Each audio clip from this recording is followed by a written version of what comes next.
Baiklah anak ibu, hari ini kita lanjutkan materi yang minggu lalu. Ini masih tentang pembuatan pulp dan kertas. Nah, ini masih lanjutannya.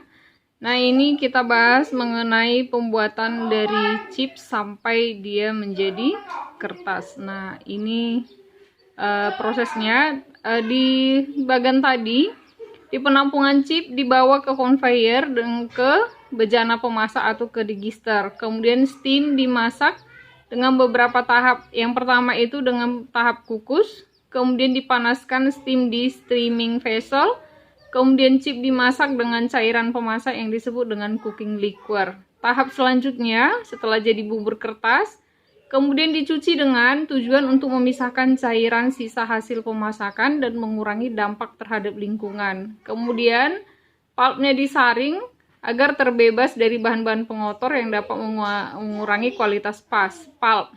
Proses penyaringan ada dua, ada penyaringan kasar dan penyaringan halus. Proses akhir penyaringan itu berada pada sun removal cyclones yang berfungsi untuk memisahkan pasir dari pulp. Kemudian bubur kertas dicampur dengan O2 dan NaOH dalam delignification tower, kemudian dicuci dalam washer.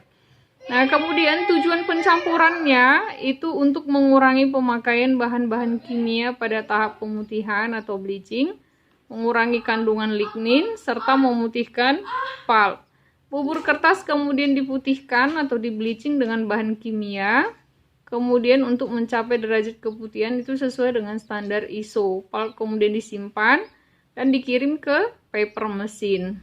Nah, ini ada gambarnya, prosesnya. Nah, di sini lihat, di sini dari pohon ditebang, ini dapat kayu, kemudian masuk ke wood handling, disinilah diproses untuk pembuatan chipnya.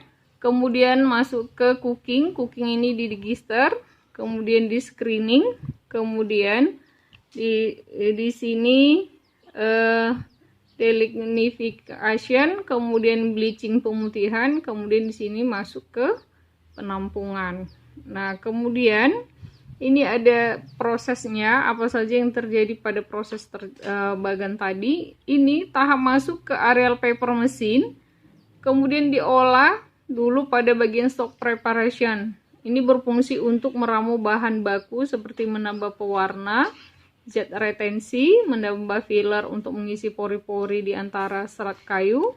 Kemudian bahan yang keluar dari bagian ini disebut dengan stok campuran pulp, bahan kimia, dan air. Setelah stok preparation, sebelum ke heat box, dibersihkan dulu menggunakan alat yang disebut dengan cleaner. Kemudian cleaner stok masuk ke heat box, itu berfungsi untuk membentuk lembaran kertas atau membentuk formasi di atas four-deiner table. Four-deiner berfungsi untuk membuang air yang berada dalam stok atau dewatering.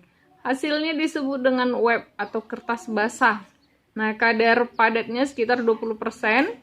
Press part berfungsi untuk membuang air dari web sehingga kadarnya menjadi 50%. Hasilnya masuk ke bagian pengering atau dryer. Manfaat kerja press part yaitu bahan kertas masuk di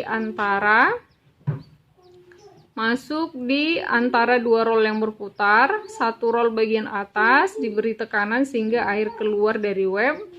Bagian ini sangat menghemat energi karena kerja dryernya tidak terlalu berat. Nah, di sini airnya sudah dibuang 30%. Dryer berfungsi mengeringkan web sehingga kadar airnya mencapai 6%. Hasilnya digulung di pop reel sehingga berbentuk gulungan kertas yang besar atau paper roll. Dan paper roll inilah dipotong-potong sesuai ukuran dan dikirimkan ke konsumen. Nah, itu anak ibu materi kita untuk hari ini. Jadi untuk pembuatan kertas dan pulp selesai sampai di situ materinya. Silakan dilanjutkan catatannya. Sekian dan terima kasih.